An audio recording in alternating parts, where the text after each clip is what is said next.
You ready to jump into it? Yeah, let's do it. Oh, cool. I'm ready. Yep. I'm excited. I'm caffeinated. Oh Uh, boy, I got water. okay, that's good. That's probably a healthier choice. Yeah, it's all right.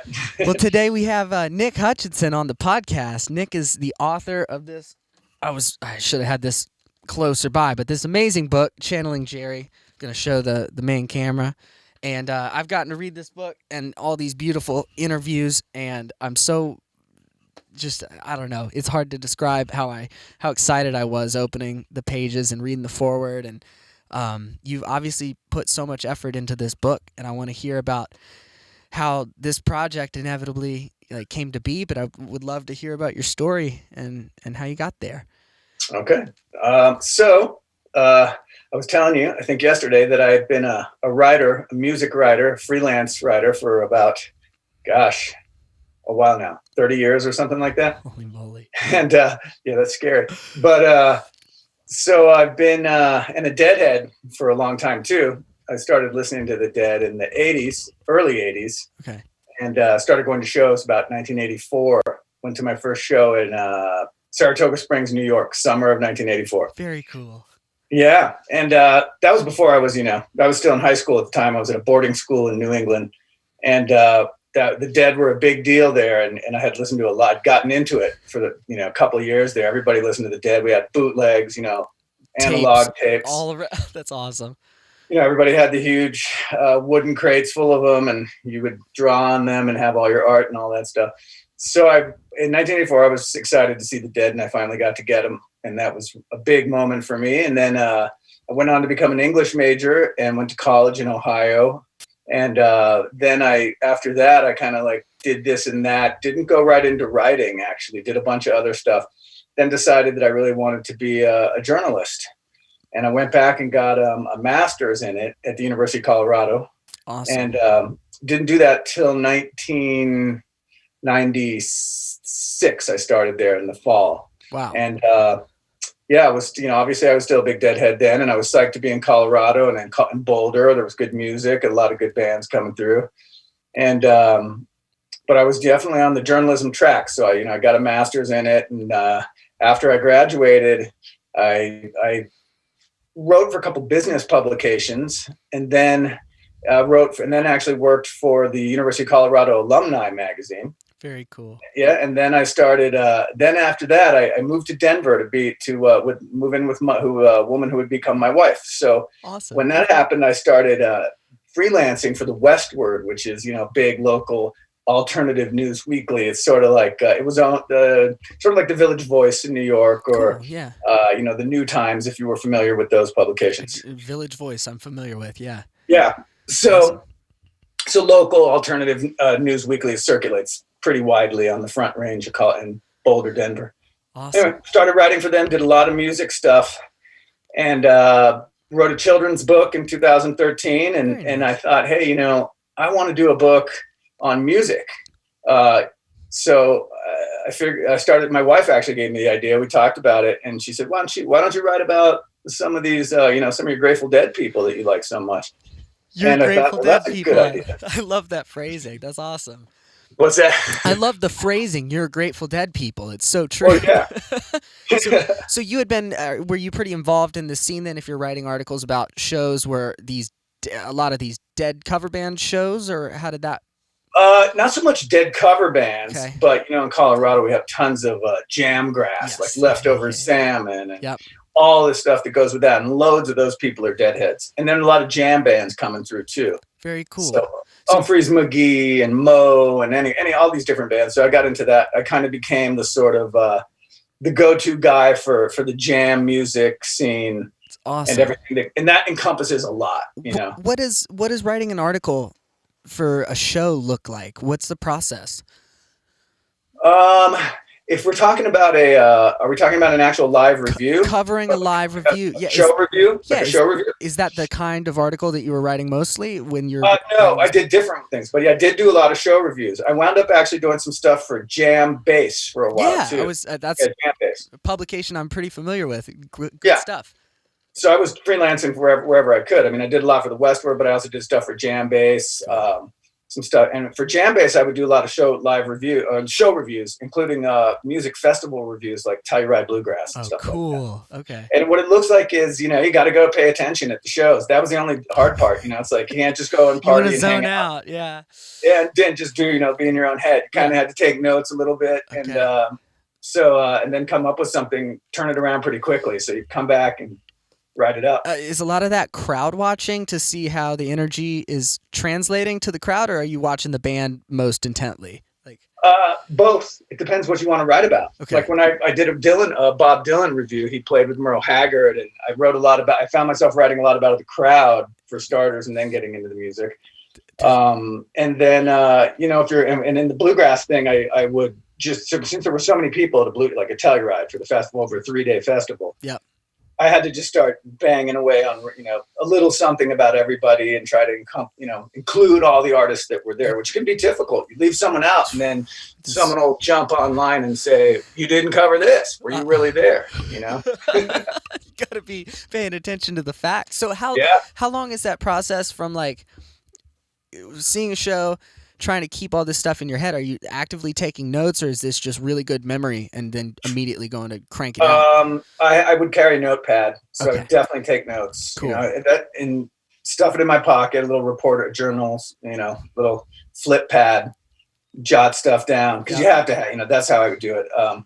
I wasn't carrying around any pocket. I didn't have an actual recorder. I still have it over here. I finally bought one in like 2004. Oh, wow. I actually bought a little Radio Shack, handheld dictaphone. That's smart. I bought that because I had to go interview Bobby Weir for Relics. I was doing a show review of Rat Dog.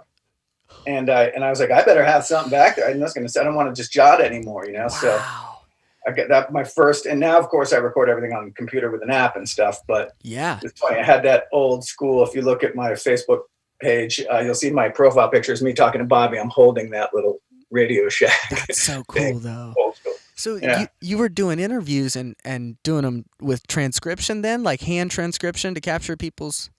Yeah, I would record them. Okay. And that actually before that, I was literally talking on a phone. Okay. I take my cell phone and turn it on, speakerphone, and then I'd have be typing on my, computer, typing it up as they went. Holy moly! Yeah, I mean, I'm sure other people had other approaches. Mine was pretty primitive. This is 30 years. When was the shift for you? I guess obviously 2004 is when you started using recorder, but. Oh yeah, that was one shift. But actually, typewriter to digital. Did you do that? I did a couple things. You can do. It depends who you're working. I mean, I had a couple jobs where people were giving me, these little electronic pens that would record and then would actually take your notes and transcribe for you to something you could download. That's insane. But I didn't like that, so I went back to my little dictaphone. I felt comfortable with that. Yeah. The only problem with that, and I would actually use that, put on the speakerphone, be talking to you like right now, have the tape spinning. Yeah. And then I would transcribe it by hand, which is, tedious, but at least that way I could get it right, and I'd have to go back a lot and listen to make sure I'm getting it right. Yeah. Oh my gosh. The word that comes to mind is grueling to try to do something.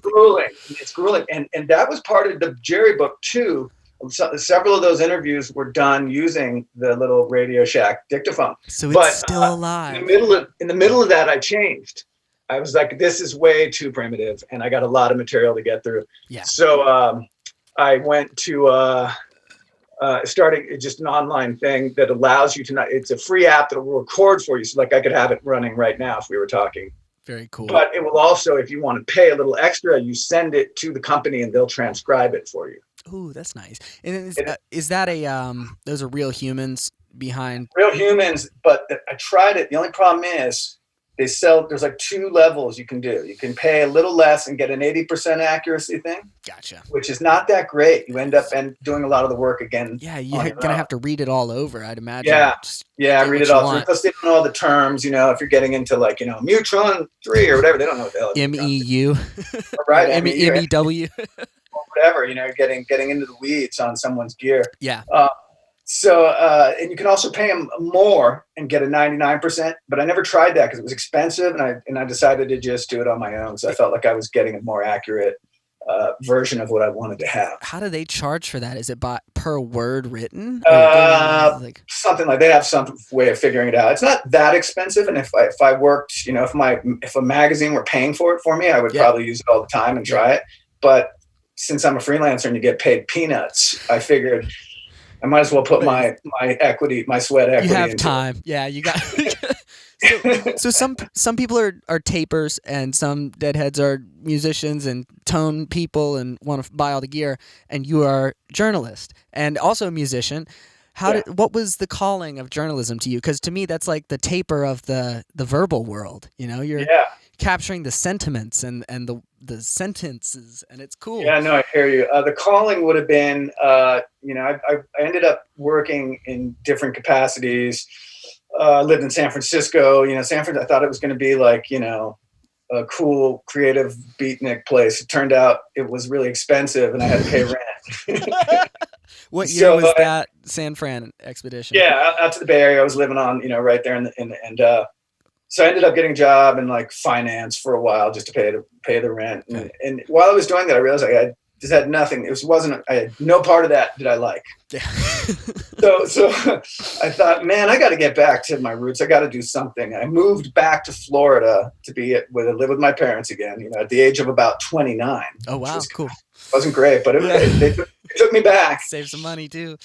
Yeah. God bless them. And and then I started working for a local alternative news weekly in the Tampa Bay area where I started, writing some music stuff, doing reviews and stuff like that. And, writing other stuff for them too, whatever they needed. Basically my calling was I wanted to do something cool. I wanted to get back into music too and get back into my passions, Gotcha. That's a reason that is not uncommon here. I asked that question to a lot of the guests, and it's typically a result of, I was just kind of sitting around and realizing, why am I here? I need to be here. And then just taking that plunge. Yeah. So what was the gap between graduating college and then 96? You said you started master's degree? Yeah.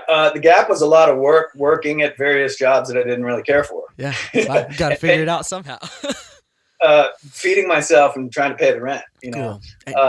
So I was kind of following different flags, but I was trying to stay employed and,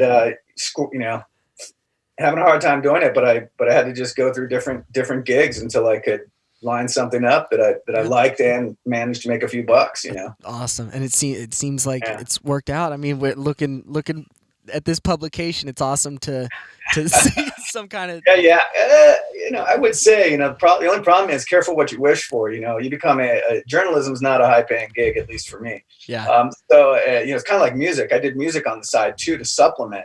Cool. I was local, played for about 20 years in the Denver area, Boulder, Denver, just little bands, dead cover bands, acoustic duos, different things, just going out to get more money in the door. Yeah, it's necessary sometimes. It's a good side gig, but not in current times at least. No, you couldn't do it. Current times would really suck. Yeah. Yeah. So what's the musician side of you look like? How did that journey begin? Oh boy, yeah, that one started with the Dead, kind of, really. Okay. Because in high school. In high school. Cool. But I didn't. I think I only picked up a guitar a couple times at boarding school. Yeah. Friend of mine who was a good player from Atlanta was great musician, had a couple acoustics, and he'd loan them to me. Cool. I played a couple chords. I learned a few chords. I think I learned how to play like Green Grass and High Tides, the intro and stuff like that from. Cool. And didn't really stick with it. But in college, once I started seeing a lot of Grateful Dead, all of a sudden I had an epiphany. I was like, man, I've got to play. This is just too much fun. Those guys look like they're having a blast up there. Yeah. And I want to do this. And so I started pursuing it kind of seriously at about the age of 20. And but it took a while before I really got the chops going to where I could break it out and have a band. So it wasn't really until I got to Colorado in graduate school around 2000 that I was even brave enough to put together some people and say, let's play out. Let's do this stuff. You start playing it at bars, or where was the... Yeah. That's awesome. Yeah, in Boulder. I think my first gig was a Boulder Brewing Company, which is a nice outdoor venue in Boulder. It's beautiful. You can see up to the Flatirons. And Had some great guys join me who were good local guys. Who I think my bass player worked. He had a tech gig. He was full day job as a tech guy, and Very cool. a bunch of guys were in tech actually who played with me. That's They what were I good. used They to were do good players. too. Yeah. That's What's awesome. that? That's what I used to do too. That's Yeah, what you that used was to do. Okay, cool. pre Nice. plague. So that's awesome, man. So let's go back to the book because it's a really cool cast of characters that you reached out to, and when Yeah. I saw it, I'm like both inspired because this was something I had the idea for in like July or so, I think, and just sitting around being super bored. And Yeah. I saw a lot of the same folks in this list when I saw your book, like Joni Batari is in there, Josh Olkin, and a lot of these folks I feel like I've become friends with just from virtual chatting, and now we talk on the regular. What was it like reaching out to these people? Did you knew them from the scene, from seeing shows? Were you friends with some of them, or was it all just kind of like, hey, I would love to get an interview? It's a mix. It was a mixed bag. Okay. So I'm gonna just flip open and see. Let's talk about some. I want 20 people here. I ended up with 20 because it was kind of just a good round number, and that's nice. a lot of interviewing. Yep. Oh my And gosh. I felt like 20 people would be enough. If you do 20 fairly substantive interviews, at the end of the book, people are going to be like, okay, that's cool, I got it. Yeah, I feel full. Yeah, I feel full. Whatever. Maybe, who knows? Some people can read forever, but I wanted to be, and plus I had to do them all. I had to line them up. Yep. Etc. So yeah, like David Gans, he's my first interview. Incredible pick. Yeah, great. Perfect way to open the book too. I loved his perspective. Yeah, Gans is we all know him probably from his radio shows, which I listened to forever. Yep. I've been listening to those from way back, and Gans gave me a great kickoff interview. And Mark Caron, I actually knew from writing about him. I met him here at the little bar where I played dead music. He came with his band Jemima Puddle Duck years ago in 2002. Very cool. And and I met him, and we started, and so I wrote a lot about him over the years, and we kind of remained friends and communicated. So when I got to this project, I was like, "Hey, Mark, will you jump in?" And very kindly, he did. That's really nice. Yeah, his name was not one I had been familiar with, so it was amazing. Oh, you didn't know Mark? From, I didn't know. I know. I don't know how I didn't know some of these names. I felt very out of the loop reading a few of them. Well, yeah. No, Mark was definitely someone who, once I saw Bobby with Rat Dog, I immediately started. I was kind of, who's that guy? Yeah, the lead, and I found out all about him. He's interesting. You read about him. He has a real background that goes pretty deep with Delaney Bramlett and all kinds of people. I mean, he's been around. That's awesome. Then Garrett from the Jerry's Middle Finger, they came on my. This all started. Some of this was on my Facebook stuff, just being a deadhead and friending people. Exactly. And watching videos from Terrapin Crossroads. Yep. The streams, the little streams from the bar. I'm trying to. I think so. I've seen so many different videos. I can't put it to mind right now, but. Well, they used to stream, they stream a lot from Phil's place there, not always from the Great Room, which is the bigger part of the venue, but they have the little bar in there, I guess. I've never been, I want to go, but they have a bar section where they have a small stage and people, play pretty frequently, like almost every night. Cool. I don't know what they're doing now. I'm guessing maybe not so much, but I think I've seen a couple streams. Yeah. But Jerry's Middle Finger was on one of those streams, and I was like, wow, oh my God, this is incredible. They did incredible Jerry Garcia band stuff that blew me away. And I really liked the passion and the vibe, and it just felt very authentic, and it took me back to, because I saw Jerry Garcia band a bunch of times. Awesome. And anyhow, so I got in there, and if you'll notice in the book, there's Garrett, who's the lead guy, who's amazing, lead guitarist, but then also Lisa and Helena are the vocalists from the band, and I did them too. I wanted to get several women in the book too. I was gonna say you did such a nice job of including it. Like I'm sad to admit that I did not know a lot of the names, but I thank you for bringing them to my attention because they're awesome musicians and deserve to be, talked about and included. Grateful Dead world is fairly guy-centric in terms of the musicians, Yeah. And sometimes even the crowds can be a lot of guys. Yeah. But I thought, but not entirely. So you had to guy started poking around, and so knowing Gans would help because he tipped me off to Joni. Yep, exactly. That's where a lot of people I think heard Joni first. She was talking on the show. I think she said David Gans did a mention of her, and it helped kind of bring a little attention, which is cool. Yeah, no, I know. She apparently, I think that she's the only. Gans contends, or we both thought for a second that she was the only Sort of female girl Jerry Jerry, yeah. play picker Yeah. out there. Yep. We could be wrong. Yeah. And when we say Jerry, I mean, she's got some gear. Yep. She's playing licks, In that style, and yeah. She's not just someone who likes the Dead, but also plays guitar. You know what I mean? Exactly. So she's very much, so I definitely wanted to talk to Joni. I'm glad I got her in there. Awesome. And to talk to. some of the other people like Andrea, who plays pedal steel. Yeah. And Katie, her partner. Yep. In their duet. And they were duo. Sorry, continue. Yeah, Katie's amazing too. So both of them were great, because that's just two women who are playing. They went on tour with Dead and Company and did the VIP lounge thing with Steve Parrish. I forgot that Steve was involved in that, but I first heard of them in this book, and I didn't realize that there was even like a VIP lounge thing happening at Dead and Company shows. Yeah, called Loose Lucy's Lounge. It was an extra, so like if you throw in some big bucks, you can go in and you get to watch them play. Maybe you get a spot on the rail, that kind of stuff. That's super cool. What a good. I miss like extra packages like that. I wish we had shows to have VIP events with. Yeah, you got to pay out for those though too. So yeah. So what was it like coming up with questions? Because I noticed you did a good job of like following a pretty consistent format, but it wasn't cut and paste every one. How do you balance? That's a great question, and that's funny you say that, because that was the first thing I did when after I came up with the idea for the book, was to call Dennis McNally, who I knew because I'd done a lot of press stuff with Dennis, written stuff for him, because he still promotes a lot of bands. Yeah. And I've known him all the way back to when Further first was touring, and when I was working in Boulder, and he used to call the paper and try to get press. Cool. So we had been friends over the years, and he sort of listened to everything I had to say, and I was like, and he said, well, I think this can be a book, and he gave me he's like, it's a niche book. It's, you're not going to make $1 million doing this. You can do sell it to everybody in the Grateful Dead forum, though. He said, do yourself a favor. Don't go into this to make money.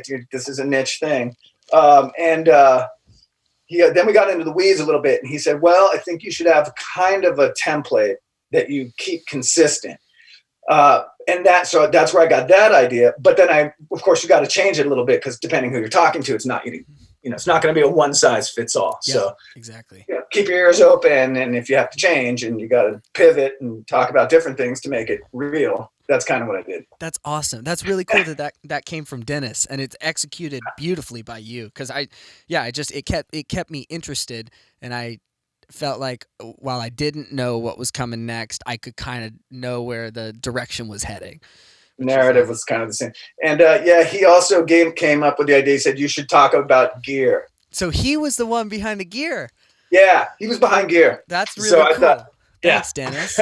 I'll let you talk, because that seems like something you're good with. Oh man, I was gonna say that gear is like, I like talking about it more than I'd like to admit. And as you can probably see behind me, my room is just overrun by. Oh yeah, look at that! Got the stack and all kinds of crap in here. But yeah, I saw your stack. That's cool. It's fun. Yeah. I don't know why I have it, but it's really fun.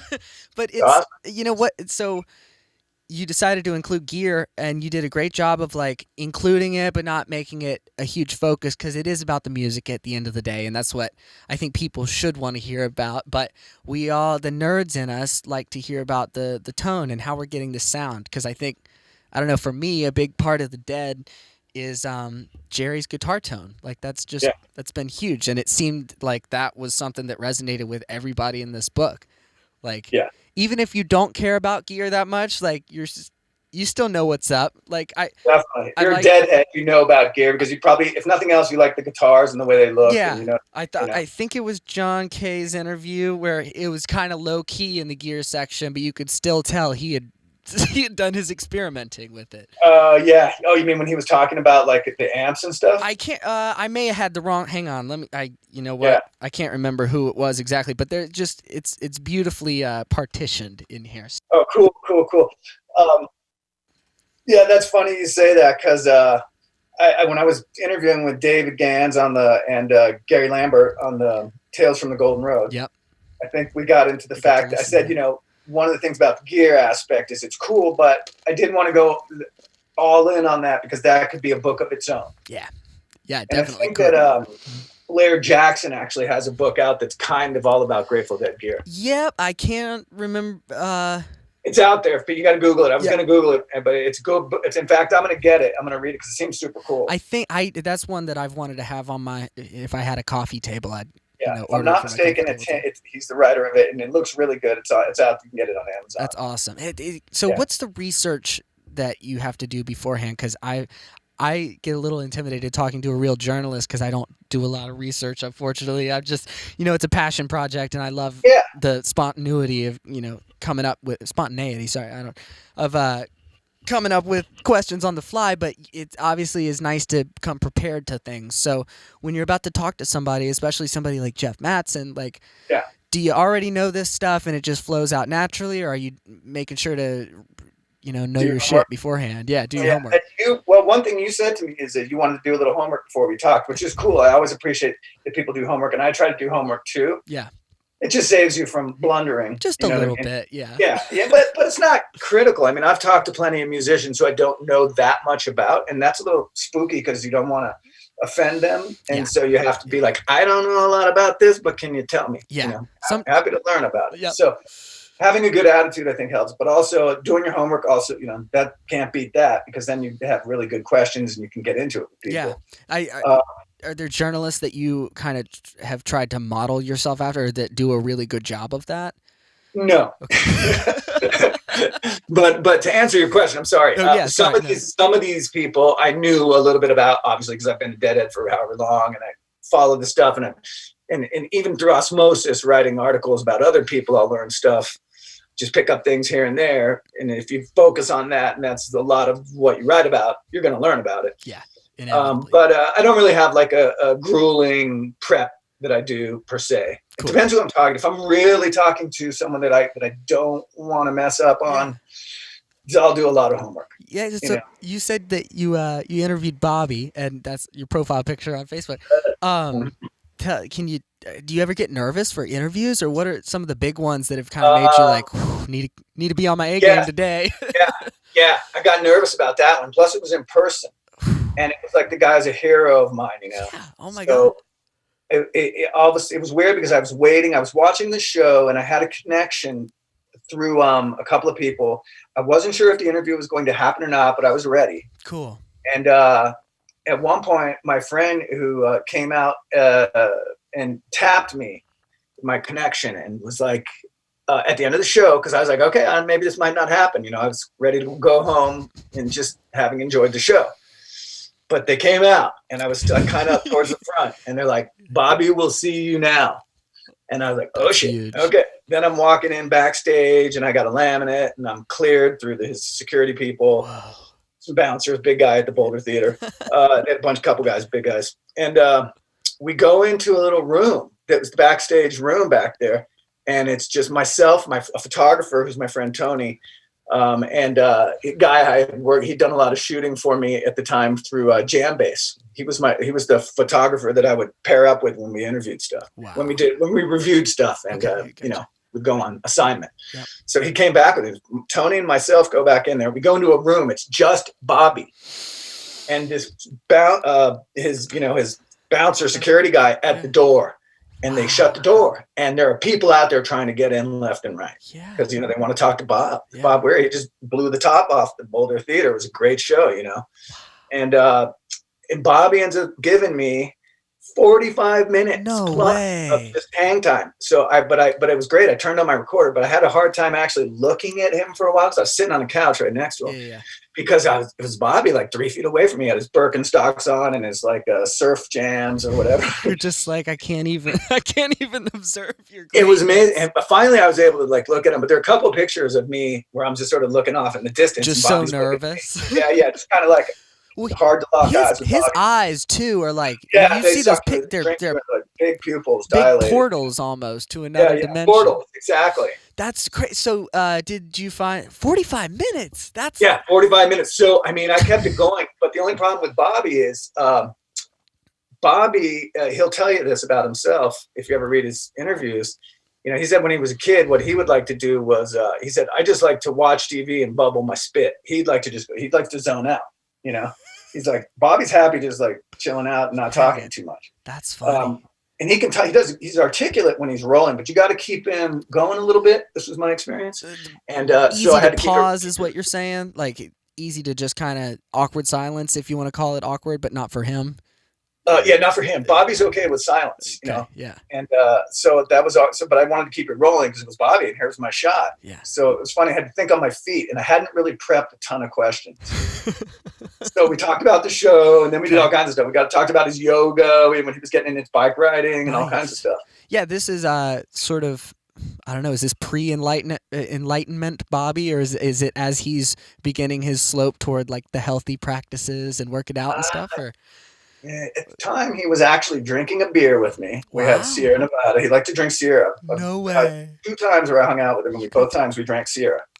And so we're both drinking beers, but apparently he wasn't supposed to be drinking beers. Okay. Because he was trying to chill and he had, you know, and keep it cool. Yeah. I think he was on a health kick. Yeah. And I think that was what he was supposed to be doing. So, okay. Wow. But we were drinking.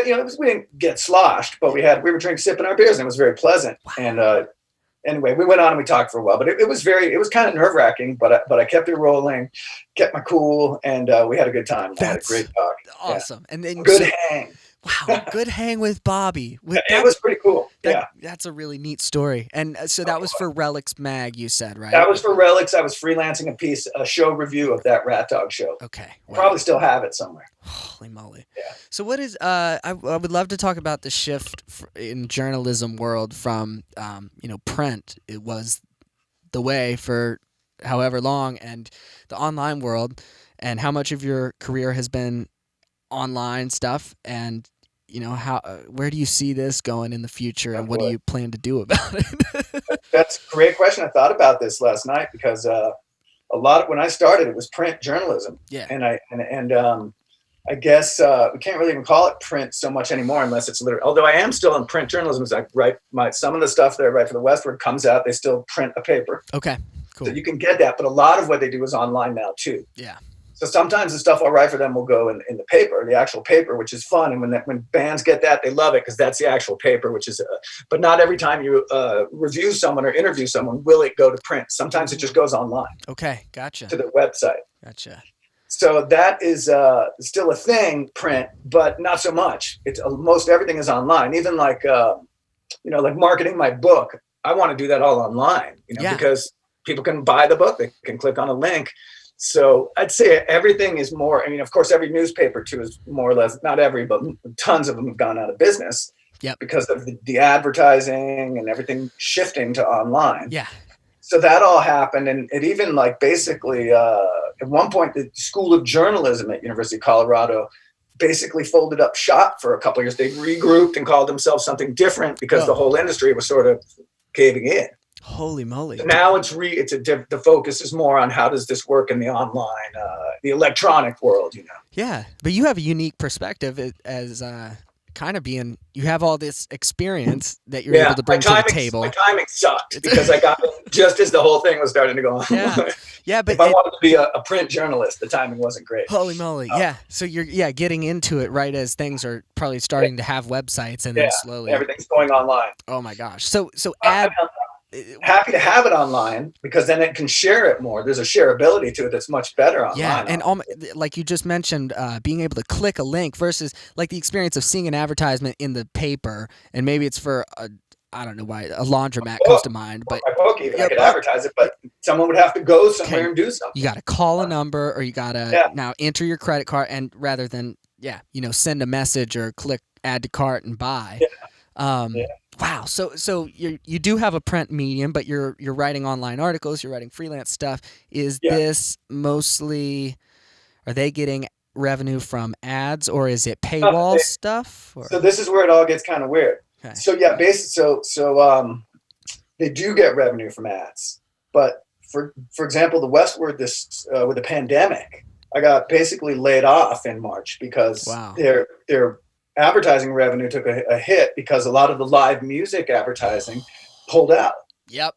because there's no more live music industry. Holy shit. So that kind of went boop, and all of a sudden they had to get their budget shrank, and they're like, "Hey, all you contributing writers, take a chill for a little bit because we ain't got no money." So Whoa. that kind of stopped for a little bit. I just am about to write the first article I had for them in months because they lost money. Holy moly. So things starting to trickle back then a little bit, or just, a little bit. Yeah. But then we're back into a pandemic now that we don't till there's a cure or some kind of something. Till we have till we don't have to all wear masks. Yeah.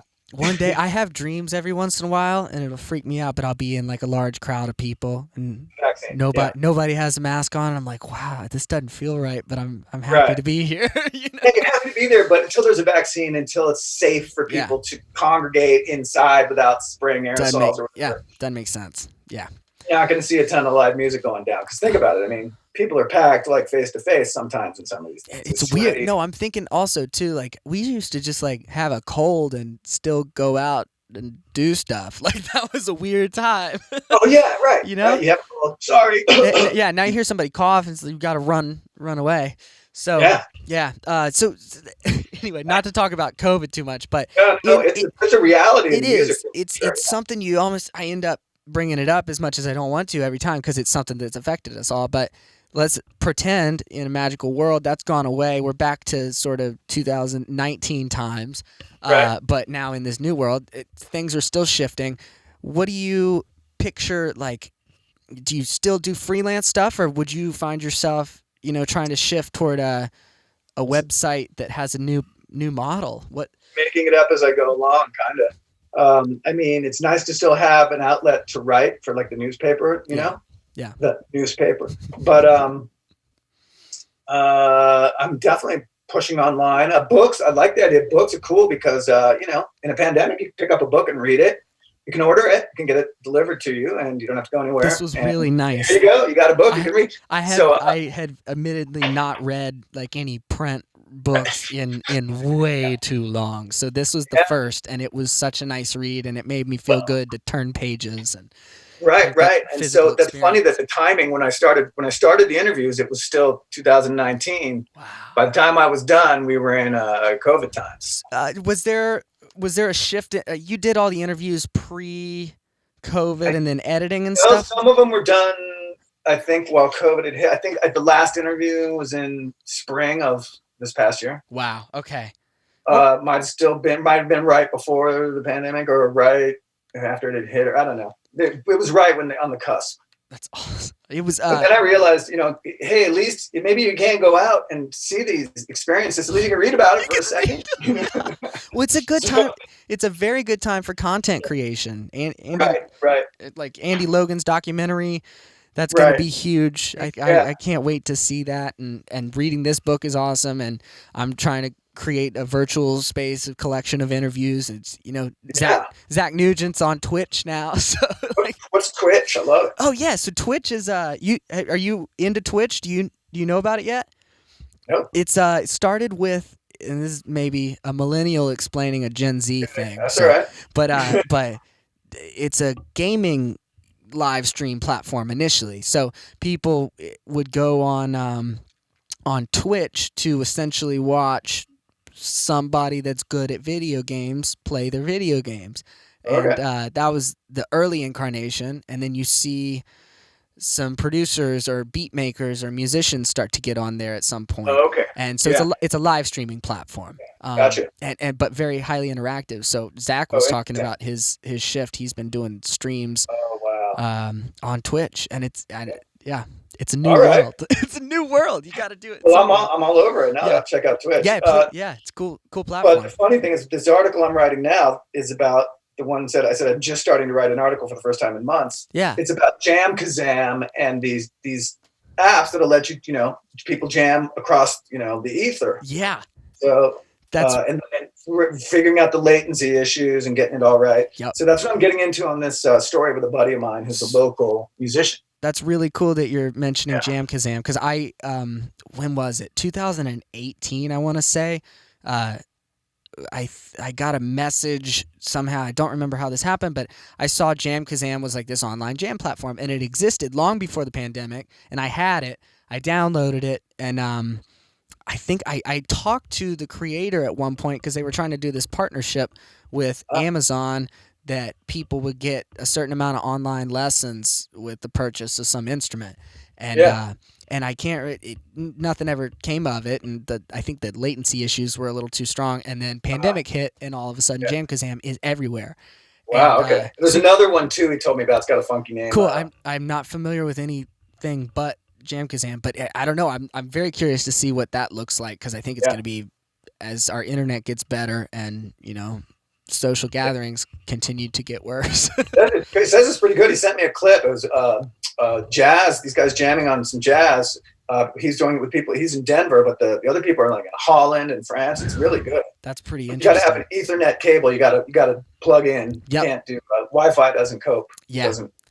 Trying to play and compensate for latency with others is not an easy thing. But they nailed it. I mean, this awesome. clip I got from him sounds great. So he's doing it all the time. Now he says he's addicted to it. So he's jamming all the time with all kinds of people. That's super cool. I got to get that. When do you write that article, or when do you finish it? I'll send you a link. It's going to be soon, like in the next week or two or something like that. Yeah. That's so cool.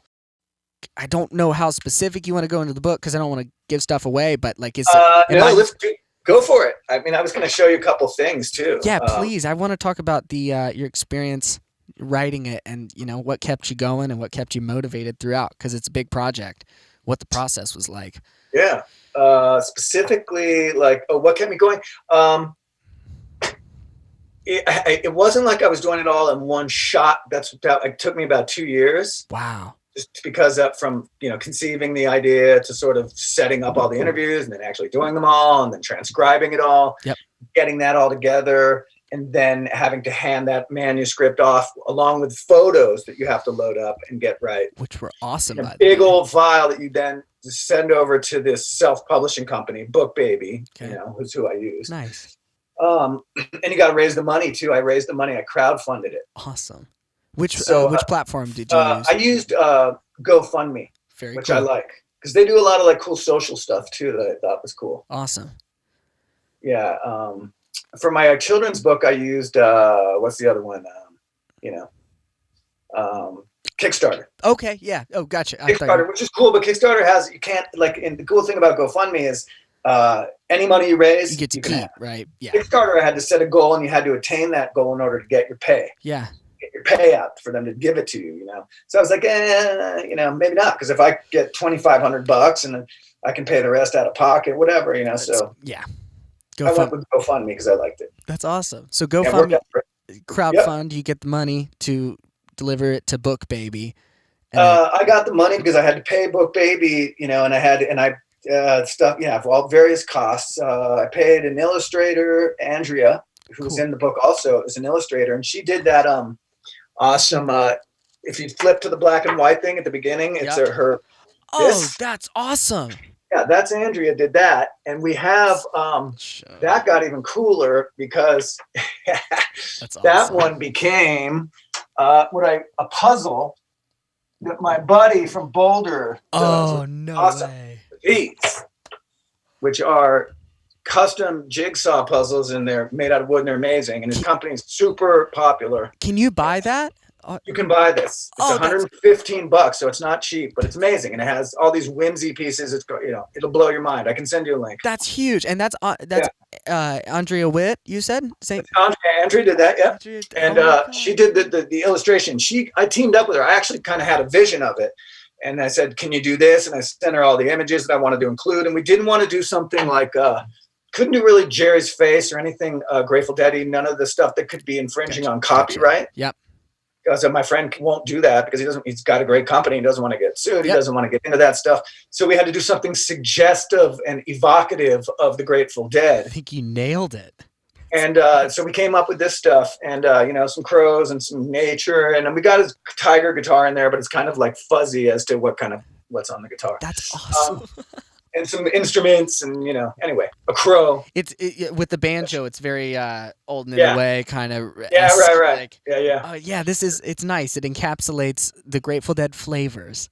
Yeah, That's we got so some beautiful. flavors without going, without ripping off their Coke recipe. That's so cool. What's the process of citing all this stuff? Because it's beautiful to see the credits on the images so nicely displayed. So I cited every image. In a couple instances, I had to buy images. Wow. Yeah. So you got to get some people to say it's okay to use their image. Cool. You can't just go throwing people's images in there. How was the how many photographers total did you source from? That's interesting. Well, one, I don't know, a bunch. There were a couple over 10. There might be. I don't know. We got to count that up because there were a lot of one-offs. Okay. And in the case of the one-offs, the people were kind enough to say, yeah, you can use. I had to contact them directly and ask for permission and tell them that I would credit them, and they want to be credited, obviously, for their stuff. And some people, there were a couple maybe where like people didn't care. Like, there was a generic image that's a promotional image, like a stock image for the artist. Okay, yeah. So, but there were a couple guys I contacted and a couple women who, because I wanted to use their work. And, the Susanna is it Millman? Yeah, Susanna Millman. Susanna Millman. So the cover, my favorite is a shot by Susanna. Yeah, that's Susanna, and that's what the cover is. It's a Santa Claus Jerry. It's a mosaic. The cover is a mosaic of Jerry's face from Susanna's shot. Wow. So okay. Of all the photos in the book are actually on the cover, in the photo. If you look closely, that's so awesome. I noticed. Yeah. Is it John K's photo? That's JK. Yeah, JK gets that photo is there because I think what it comes down to is got really tough. I had to use an app that you pay for online to create that what you see, but it becomes a pain because you'll have one that looks good and then it doesn't pull all the right tones or something. So the reason that JK's image, John's image, is used a lot there is because it must have had the right tone for the color that they were trying to do. Oh, for the Jerry hair, that slight gray. Hair or whatever. Yeah. It just happened to pull that one image a lot and spit it out a whole bunch, which was okay in the end because long and short, I was looking for an impressionistic sort of artistic take that wasn't just a picture. I like it a lot. So I didn't get picky. I could have been like, no, too many Johns in there. But you know what? I said, it's what I like because I just want an impression. I liked it too. And if you look in the dark parts, you see a lot of Jonies too. You do. And there's one image in there is my stepdaughter when she's super young in Golden Gate Park. Oh my gosh. It just happened to randomly pull it. It's white. It's a little picture of her. I can send you the image. It's funny. She's giving the peace sign. She's like 3 years old. And it just happened to pull. That's the one non-dead image in there that it pulled. Oh, I see Vic. I can see Vic in there. You look between Vic and John, it's Isabella. Yep, I see. And that image is also reproduced a lot for whatever tone. Oh my gosh! Whatever the algorithm or whatever was, you needed that. That is too cool. The nice thing about this cover is it really, like, without saying too much, without saying too little, it pulls you in. You're like, oh, I kind of want. What's in here? This is not going to be your average. Yeah, and these are all the people who make up, Jerry's influence in this particular case. Or in general, it's just like that's what channeling Jerry. We're channeling. It's all these people who still take a little bit of influence from him or connect to Jerry in some way, shape, or form. Yeah, and that was the idea of the book. It wasn't just let me interview one guy with the white guy with the beard after the next white guy with a beard who loves to play Jerry Garcia and has a Muton 3. Yep. I was like, I want to go a little wider. I want to do that too because this is but I wanted to go a little wider. That is so well said, and the scope of the scope, I guess, would be the word of the people you interviewed. I wanted to expand the scope a little bit. It was beautiful, and exactly. Not everybody is is playing the Jerry role to every nth degree, and I like that you got folks like Tyler Grant.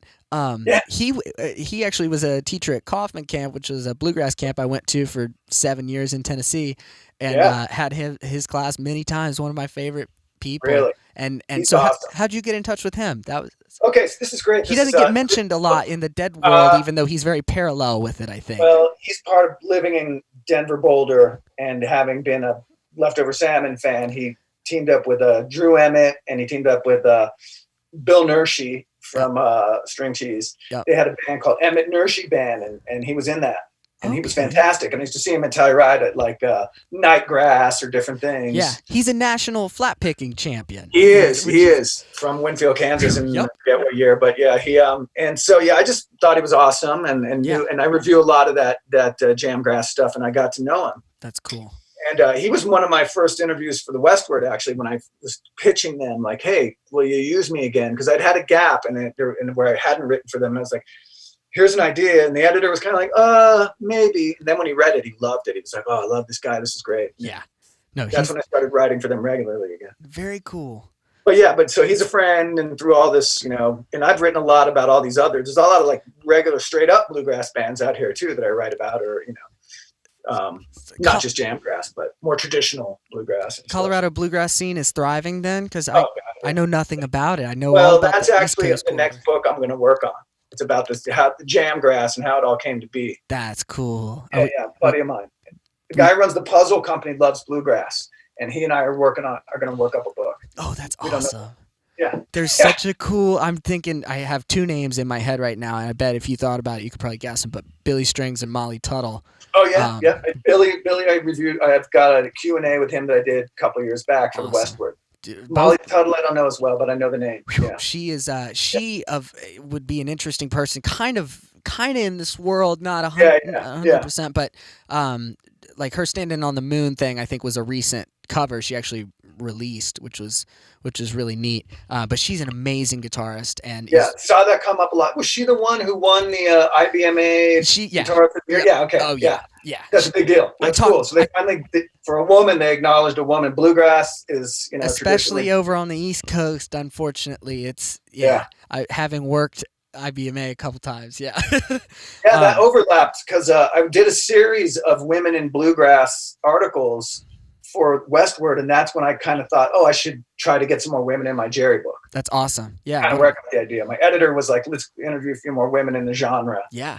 And I was like, why don't I do that with the Dead too? Or That's crazy. Anyhow, this stuff all overlaps is what you're getting. It's really weird. Like to go through a book, and let me look at all of the names here, but I'm trying to think from the different places I know these folks, like Tyler Grant from way back in the day from bluegrass stuff, and then Josh Olkin, who's just one of my favorite Jerry players out there. He's such a nice guy too. Shout out, Josh. That's another online person who I picked up. Okay, cool. Watching clips, I was like, because the funny thing was, once I thought I had them all, had a whole list, and there was a wish list of people I didn't get too.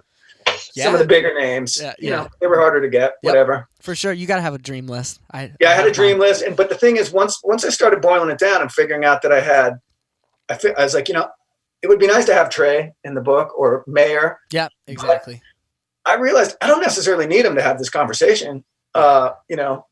Mayer would be great because I just like the way he interviews. Yeah. Oh my God, super cool guy to just listen to his. But I couldn't get him. He wasn't really interviewing. He wasn't biting on anything. Yeah. So, and I tried him before for the Westward. Even he was hard to get. He gets interviewed a lot, and I think he's pretty picky about it. Yeah, that's fair. Or you got to know him or have an in, and I didn't have it. Yeah. So Dick Gans tried to help me with that. That's John awesome. Mayer, if you're out there, next time we're gonna do it. Hey, one day, maybe Grateful Talks at one point.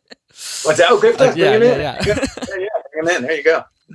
Man, so but no, I agree with you. Like, even though you don't see Trey or John's name in there, it doesn't feel like anything's missing. At least it feels like you got a perfect group of folks. Yeah, and I mean, I got Kimmock, which is great. Yeah, and Kadlasic, which is great. Yeah, is and that how you say his name? Mark Karen is people know him too. He was big. He was with Kimmock in is it Further? The first one, when their first incarnation when they came out. So yeah, he was one of the first people to start, filling in for Jerry. Interesting. And that's a scene that I'm not super familiar with. That's the reason I didn't know. It wasn't Further. It was the other ones. I'm sorry. Okay, yeah. I can't remember the exact. Further was John. Which was Warren? Warren Haynes. Warren was the Dead. The Dead, which was. I'm showing my lack of knowledge. The Dead. It was one of those incarnations. They had Jimmy Herring was in there too. Yep. But not at the same time or at the same time? I thought they think they were at the same time. It was actually weird because they used to duel it off. Okay. And that was kind of how it was with Kimmock and Karen too. Okay, interesting. They would have to sort of give each other space, but they had two That was when the remaining members were trying to sort of, Mattson talks about this, Okay. Yeah. sort of not do just Jerry. Wasn't Yep. like, we don't want a Jerry knockoff. Yeah. We don't want a Jerry clone. We want someone who's going to bring them. This is what Karen says: bring you to the party, bring yourself. And that was what they were looking to sort of mix it up a little bit. That's an interesting perspective, because it seems like after like 2015, you kind of have this, okay, enough time's passed, like let's try to sort of recreate a little bit of this experience, and it seems all but, or not all but so respectful when these players who can do it so well, like Trey did the 2015 Fairly Well stuff, like that was. I like to see that. He treated the music with kindness, and it wasn't spot on Jerry stuff. Yeah, no, totally. And then that's kind of actually where the book sort of had the genesis was in this. I told this to Gans and Lambert. I said one of the titles was going to be My Favorite Jerry. That was a title option, because what you get is these threads that would come up. Okay. Talking about the advent of the internet and everything. All of a sudden it was all online, and all of a sudden Jerry's dead. And do you have all these players kind of stepping in to fill the void? And then you have a lot of voices of all the fans and people saying, I like this guy, I don't like this guy, or this player, Interesting. So I used to get into those threads, and I'd be like, oh my God, this is a huge debate, Yeah. Were you on pretty early on the internet? Yeah, I mean, I had to be not as early as I should have been, but I mean, by by the time I was writing reviews for Jambase and stuff like that. Yeah. It was probably early 2002 or something. And so is this Oh no, sorry, go ahead and continue. Well, I mean, people have been debating that probably for a while, but it seemed like when the Dead were touring and with around 97 when the other ones started bringing them back, all of a sudden they had to bring other players in to fill in that Jerry slot. It's crazy. That's when this all started to take off. But then after it sort of settled in and a lot of people started to rotate, then it became like, okay, who's your favorite Jerry? Who's your favorite guy? A definitive list of the circle of Jerrys. That's pretty interesting. Wow. Yeah, people say, I don't like Warren Haynes because he's just bluesy. He doesn't know how to lift off. I think Edwin Hurwitz was writing something about that the other day, and they didn't know how to have the nuance. Maybe it was straight ahead blues driving and not enough lightness when the lightness was needed, or whatever. I don't know. That's so These weird are that you just people, and they have different opinions. Yeah, no, I agree. That's so funny you mentioned Edwin, because I was just thinking that thought in my head. I was like, oh yeah, I forgot about the Warren Haynes days. Like that, it's weird because that's probably for some music fans the favorite Dead that ever happened. Yeah, people who don't like the Dead, who love Southern rock, are gonna love the Warren Haynes Dead. Like that's. Warren does a good ballad. He does a good Jerry ballad. Oh my God, it's great. Yeah, but you try to get any of the uplifting. That's well said by Edwin. I didn't see that comment. I was just reading to where I think I hooked up with you, our Grateful Dead Musicians Network. Yep, exactly. Grateful Dead Musician Forum. Yeah, discussion forum. I think he was posting on a forum about someone started up basically a channeling Jerry thread the other day. Okay. Gotcha. Some guy talking about. Oh yeah, Brian Omar. Whoever that guy was about. The thread was. Who do you like? Or I forgot what it was, but it got down to one of these threads. Yeah, it was a channeling Jerry thread. It was it was a thread about what do you think about the way this person approaches Jerry, or this person or that person, and you get all the people who are like, have you ever heard Larry Schmitz? And you're like, no. Oh, I'm from Minneapolis. Larry could kill it, or whatever. It's interesting how regional this stuff is. Making up names, but you get. Like Chicago has a scene and Colorado has a scene.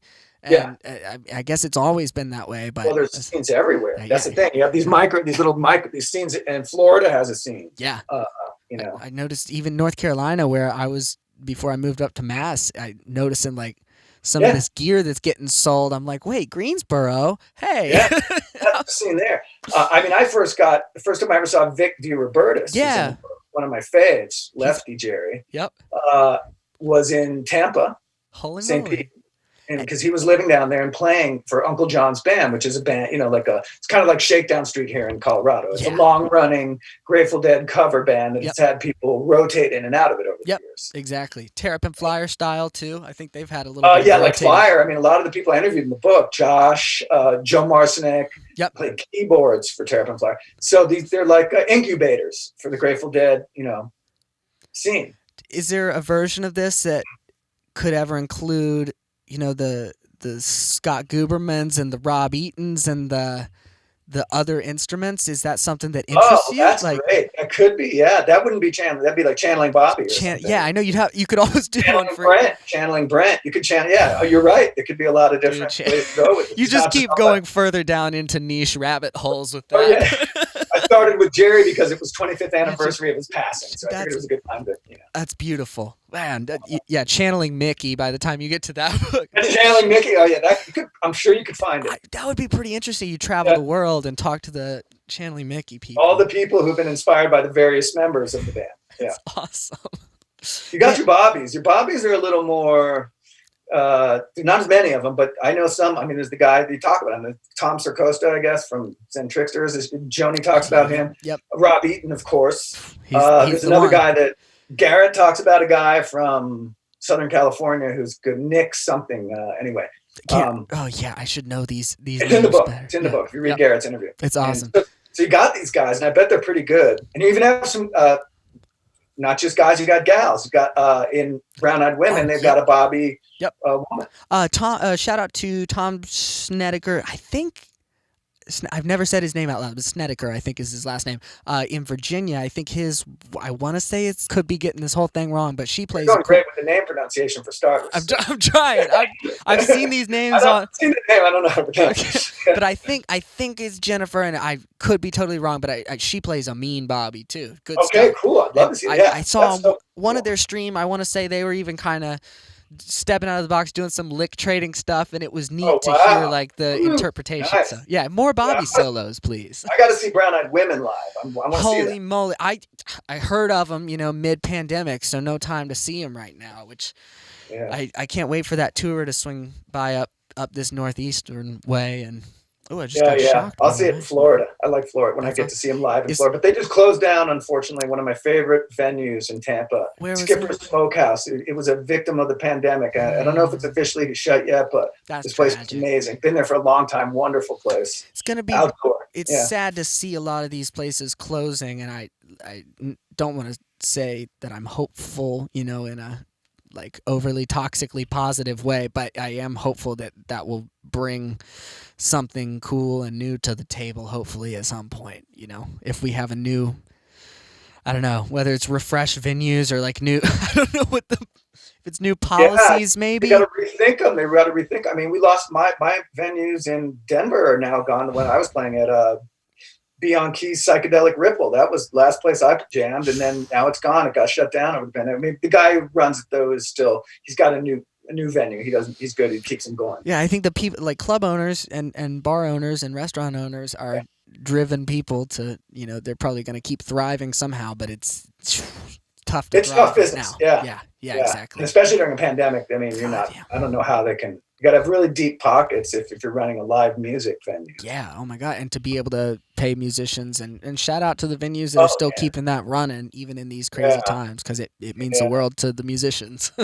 I do the streams and put it in the tip jar and all that. And I think people, not to say people are getting sick of streams, but I know that it's a lot to stare at your computer all day and get that experience, But your couch store. But I will say, if you have speakers set up and you have your comfy chair. Yeah, I can get drawn into a show online. Oh yeah, I was doing couch store before the pandemic. I mean, you could do that. 2015. I had my QSCs set up for Fare Thee Well, so I was listening to the Dead through 15-inch 3-way 1,000-watt speakers. I actually played a gig when they had it on in for set break. They were running Dead 50, That's awesome. People were dancing and grooving right there at the venue. Was it kind of what was Colorado like during that? Was there like statewide celebrations when that was going on? Grateful Dead 50. Did you guys stream it anywhere, or was that? They were streaming it. Yeah, I think they did a stream at one of the theaters here in town. And like I said, they were doing them like come on down to Quixote's or whatever and stream it, or Owsley's, which is where I was doing the gig when we watched some of it. But they were streaming, and people would come and hang out, drink, and watch the stream and dance. Doing dead gigs before it was cool to do dead gigs. I was doing dead gigs. Yeah, I've been doing dead gigs for a while. I was doing that for a while. That's awesome. So what are you inspired by musically nowadays? You practicing a lot, or doing all writing stuff, or what's that look like? Well, I slowed down right before the pandemic. Yeah. I was slowing down on playing out just because I was getting kind of old and my ears have tinnitus and stuff. Oh, yeah. You wear earplugs? I started wearing earplugs too late, really stupid. I blew my eardrums out and then was like, hey, maybe I could use these earplugs now that my ears are blown out. Yeah. So the last few years of playing, I was using earplugs, which is really nice, actually. That's good. Yeah, it's easy once you start it. Yeah. Then so basically I just got kind of where I was kind of had done it for a long time, played out a lot, gigged a lot, had a lot of dead bands, started them, folded them, started them, folded them. And just was like, I better work on my writing and trying to make money and trying to survive and not be out all night drinking. It definitely does. It takes a number on your sleep schedule, or does a number on your sleep. Well, you got to stay out. You're wrapping up at 2. Your gig's done at 2 roughly, and then you're home at 3:30 in the morning, and then you got to get 4-hour sets. Like play like Quixote's. I'd start playing at like 10. I'd finish at around 1:45. Have a beer, another beer, get paid, load up, go home. Yeah, once you're done, it doesn't exactly. It's another like 45 minutes before you're even kind of moving out, unless you're really trying to get going. I really loved the drive home after that. For some reason, after like a gig, and sometimes it'd be like snowing or whatever, just beautiful driving through Denver, and that was always the best part of the night. That's pretty majestic, and nobody on the roads except for the occasional drunk person. Nobody on the road. In fact, I got lucky. Knock on wood. I always wondered about the police, but no, the cops wouldn't even be out at that time. Everybody's sleeping. Yeah, I used to do weddings, and the drives were a lot. At times very, very draining, but it was kind of blissful sometimes. 3 hours in, and you kind of have that meditative state. 2:30 in the morning, your feet can be up on the dashboard, radio or whatever, and just chilling, and you're like just gigs, so you feel good. You know? Exactly. I miss that feeling. It'll be nice to be doing a drive home one day again. Right, exactly. You're all done with the gig. So what do you think your next years look like with writing projects? You have this next book in the works, the bluegrass thing. That's huge. Yeah, bluegrass thing. I don't know. I mean, I'll just start writing, I guess, and seeing if I can keep, freelancing a little bit. And I'm pushing this book right now because, we got Christmas coming up. Let's talk. I think it's a cool book. I think, people really seem to like it. The people who've read it and bought it dig it. Who have read it. I thought you said Reddit, like reddit.com. Yeah, people who've read the book really have gotten great feedback, wonderful feedback, awesome. Like on Facebook. Yes. And but it's a niche thing, and I haven't sold that many copies, so I'm hoping that more people will check it out. So how do we get a hold of it? Because I made the mistake of buying it on Amazon, and then I luckily messaged you before the order shipped, and I want to tell people about how to help you, because this is important, and Amazon is not the best company. I can send you the direct link, but the best place to get it is through Book Baby Bookshop, because that's the self-publishing company that I used, and they give me a good cut. So if I sell a book on Book Baby, I make a decent amount of money. Cool. If I sell a book through Amazon, which Book Baby does for me, they put it out through other channels. Yeah. They're marketing it through other channels, including Amazon. Yeah. I think I make like $1 on a book sale. Don't buy this from Amazon. Yeah. So, and not like Amazon needs a ton of money, but I don't mind selling it anywhere. Shoot, people buy it. I'm psyched they bought another copy out there. Yeah. It doesn't matter where you get it. Yeah. But if they can buy it on Book Baby, it's way better for me. And it's way better for Book Baby, which allows self-published authors to publish. Yeah. Now, I know this is probably special, but I have to brag on it because you signed it for me, and it's so beautiful. I was trying to work up my inscriptions. The lightning bolt, I was really impressed by that. That's intimidating to draw. Every time I draw one, I screw it up. Yeah, so I screwed up too. I feel like I screwed them all up. No, you did great. I was gonna. So, is there any like fancy? Are there special copies of this book where it's like signed by the author and you can? Well, I've sold. I'm almost down to like 5 of them left because I got some from the publisher as part of my contract. Okay. I paid them and they gave me 100 books. Cool. And I got at a pretty good price. Nice. So I have them, and I'm almost done because I've sold them directly to people, to family and friends, given some away, whatever. that's why I was able to sign them. I mean, if I see people, the problem is I can't really sign them in a pandemic because I can't do all the books. Yeah, and they're not hitting your house. You're not drop shipping them to. Yeah, folks, but I right? will. People, if they contact me and want a book, I've done that. I've offered it to people who are like, "Hey, I love your book." Whatever. I'm like, "Hey, I can send you one, and I'll give you a better price even." But I got to be careful because other people have paid full price and all that. Gotcha. But bottom line, I've shipped people books directly, and I'm happy to sign them if they buy them directly from me. But I don't have any to sell anymore. I'm down to 5. So holy moly! And you said it's a on demand, like when it's they get an order. Print on demand, POD. So that's why, as we discussed, the book price is not as low as I maybe like it. I'd like to be able to sell the book for $20, worth every penny. It's more around 30 because they have to pay all the stuff that they do. It costs me. I can buy a book from them as the author for $19. Literally, by the time you get through Dennis McNally's forward, it's already worth the money spent. It's awesome. So the extra $10 you could consider maybe the price of a concert ticket or something. I don't know. Something to you get to read about people and Jerry keeping the live music scene going in uncertain times.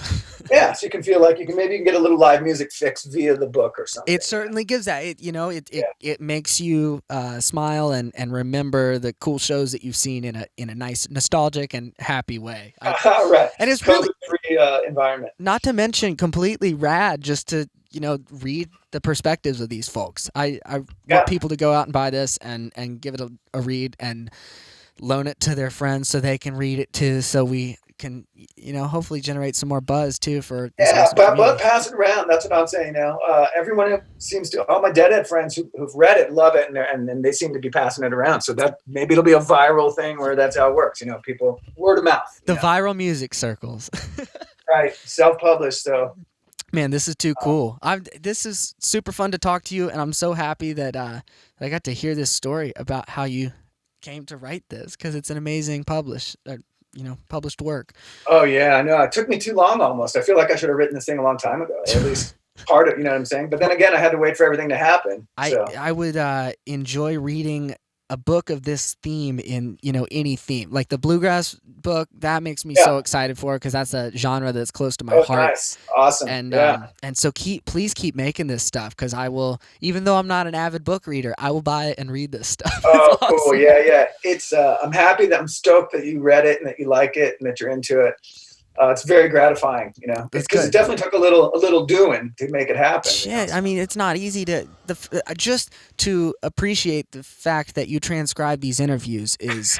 I want people who've made it this far into the podcast. I want them to take a moment of silence for Nick. Yeah. So what I need to do is test that service and see how well they transcribe going forward. I'm curious about it.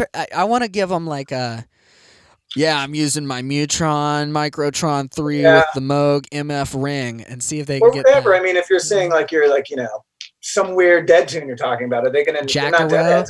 Or they'll Jack-a-row. Who knows how they would even spell that? Yeah, and then you have to go back and fix that or whatever.